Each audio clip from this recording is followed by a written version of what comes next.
Le 8 février 1807, à 20 km au sud-est de Königsberg, va se dérouler une des batailles les plus sanglantes des guerres napoléoniennes, la bataille d'Eylau. 65 000 soldats français font face à 70 000 soldats russes et prussiens. En ce jour, le brave 14e régiment d'infanterie de ligne va être rudement mis à l'épreuve pour tenter de conserver son honneur. Au petit matin, le 7e corps d'armée d'Augereau fut envoyé au centre du dispositif.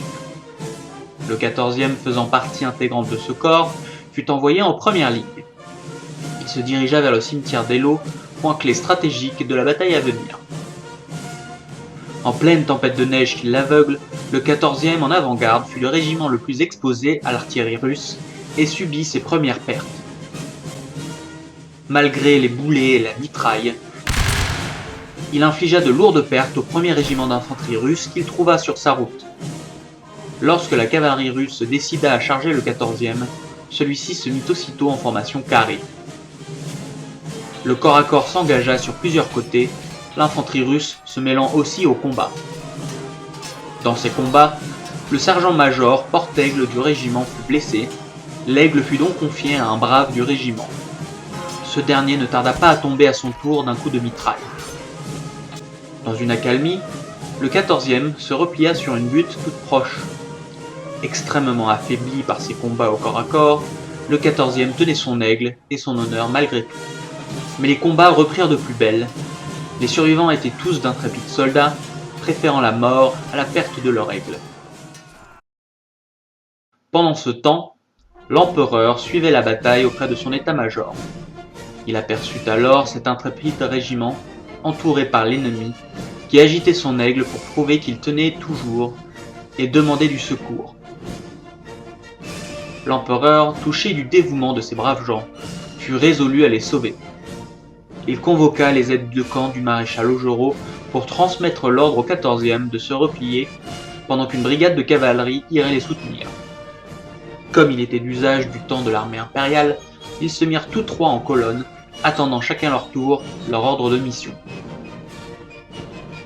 Le premier s'en alla au galop, et on ne le revit jamais. Il en fut de même pour le deuxième aide de camp, dont le corps n'a jamais été identifié. Et ce fut au tour du troisième aide de camp, le capitaine Marbeau, l'aide de camp préféré du maréchal Augereau. Retenant les leçons des deux précédents échecs, il décida de ranger son sabre à son fourreau et de foncer, droit vers le 14e. Sa jument s'appelait Lisette, et elle était d'une telle rapidité qu'aucun cavalier ennemi ne tenta de la rattraper. Le capitaine Marbeau hâta donc finalement le carré du 14e. Le 14e était à cet instant commandé par un chef de bataillon. Le chef de bataillon, voyant l'état de son régiment, dit à Marbeau que le temps qu'il faudrait à la manœuvre, il serait trop tard. Il lui montra une nouvelle colonne d'infanterie russe qui arrivait au loin. Le chef de bataillon remit l'aigle au capitaine Marbeau. Il lui dit de faire les adieux du 14e à l'empereur et de lui porter l'aigle qu'il ne pouvait plus défendre. Il aurait été trop douloureux pour ces braves de savoir l'aigle tomber aux mains de l'ennemi. Les débris du 14e saluèrent une dernière fois l'empereur à coups de « Vive l'empereur !» eux qui allaient mourir pour lui. Le capitaine Marbeau remonta sur sa fidèle Lisette, mais un boulet arriva et frappa son chapeau, ce qui le sonna violemment. Du sang sortait de son nez, de ses oreilles et de ses yeux, mais il ne tomba pas de cheval.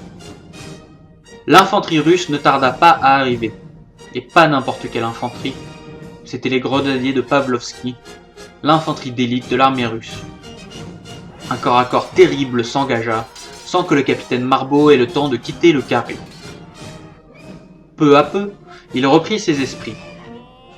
Un grenadier russe transperça son bras gauche de sa baïonnette, mais au deuxième coup, il se rata et envoya sa baïonnette dans la cuisse de Lisette. Dans une fureur folle, elle écrasa le grenadier de ses sabots et quitta le carré en direction du camp français. Le cheval et son cavalier étaient tous les deux blessés, mais ils tenaient bon. Un bataillon de la vieille garde arrivait en direction du cimetière. Voyant arriver un cavalier vers eux, ils le prirent pour un ennemi et ouvrirent le feu. Le capitaine Marbeau ne fut pas touché, et Lisette traversa les rangs du bataillon en continuant sa course. Mais Lisette avait été touchée à une artère de la cuisse et s'écroula au sol. Marbeau s'évanouit à son tour et se sentit partir. Quelques heures plus tard, Marbeau fut reconnu parmi les milliers de corps inertes par un valet de chambre de Augereau qui l'emmena en sécurité. Il se fit soigner et l'issue de la bataille lui fut racontée. Le 14e régiment avait tenu héroïquement son monticule jusqu'à être totalement anéanti par la masse d'ennemis. Après que le carré eut été enfoncé, les derniers soldats se sont battus en héros, en petits groupes et jusqu'à la fin. Le 10 février, à peine la moitié du régiment répondait à l'appel.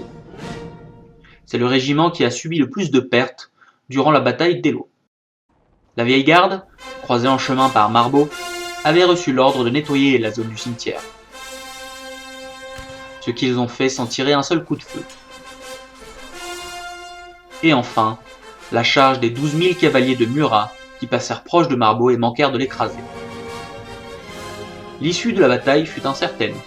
L'ennemi russe, manquant de munitions, s'était néanmoins replié, laissant à l'Empire français une victoire coûteuse.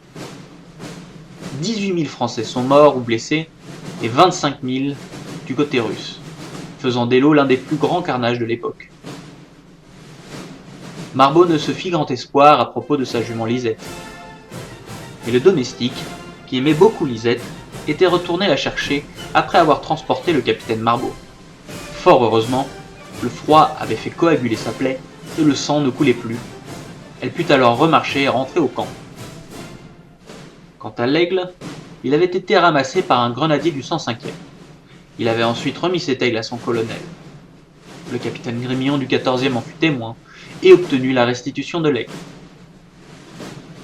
Cependant, le 44e de ligne, combattant à 200 pas sur la gauche du 14e au cimetière d'Eylau, prétendit que cet aigle était le leur et qu'il l'avait perdu pendant leur retraite.